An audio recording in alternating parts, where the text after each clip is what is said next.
வணக்கங்க. இப்போ நம்ம எங்கே வந்திருக்கோம்னா, தாம்பரம் சானட்டோரியத்தில் இருக்க ஜிஆர்டி ஷோரூமுக்கு தான் வந்திருக்கோம். நம்ம மந்த்லி சீட்டு போடுறோம். அதுக்காக தான் வந்திருக்கோம். மந்த்லி ஒன்ஸ் நம்ம ஜிஆர்டி சீட்டு கட்டுறதுக்காக நம்ம ஜிஆர்டி ஷோரூம்ஸ் வருவோம். இந்த வாட்டி அம்மா வீட்டில் சும்மா போர் அடிக்குது அப்படின்னு சொன்னாங்க. சரி வாங்கம்மா 2 பேரும் சேர்ந்தே போவோம் அப்படின்னு சொல்லிட்டு அம்மாவும் நானும் ஜிஆர்டி ஷோரூமுக்கு வந்திருந்தோம். இங்கே வெள்ளியோட சுவாமியெல்லாம் பார்க்கலாமே அப்படின்னு சொல்லி பார்த்தேன். இதில் எனக்கு இந்த விநாயகர் ரொம்ப பிடிச்சிருந்தது. கொடை வச்சு வலம்புரி விநாயகருங்க. இது 48 கிராம்னு சொன்னாங்க. 16,000 ரூபான்னு சொன்னாங்க. ஸோ எனக்கு இது ரொம்ப பிடிச்சிருந்தது. ஏன்னா விநாயகர் சதுர்த்தி வருது அப்படின்றதுக்காக.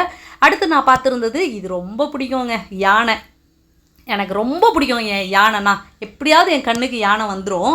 ஸோ அது மாதிரி யானை 2 பக்கமும் யானை வச்சு லக்ஷ்மி, பின்னாடி பூரண கலச கும்பம், கஜலக்ஷ்மி இதை வீட்டில் வச்சா அவ்வளோ சூப்பராக இருக்குங்க. உங்கள் பூஜை ரூமில் ரொம்ப அழகாக இருக்கும். இதெல்லாம் 48 கிராம், 49 கிராம், 50 கிராம்குள்ளே வருது. அடுத்து கிருஷ்ண ஜெயந்தி வருது. அதனால் வெண்ணத்தாழி கிருஷ்ணரையும் நான் பார்த்தேன். இந்த 3 சிலையுமே நான் பார்த்தேன். ரொம்ப ரொம்ப அழகாக இருந்துச்சுங்க. பட்ஜெட் எனக்கு கொஞ்சம் இடித்ததால் நான் வாங்கலை.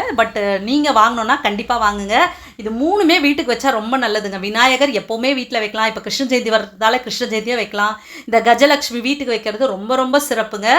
ஸோ வேணும்னா நீங்கள் ஜிஆர்டி ஷோரூமில் பர்ச்சேஸ் பண்ணிக்கோங்க.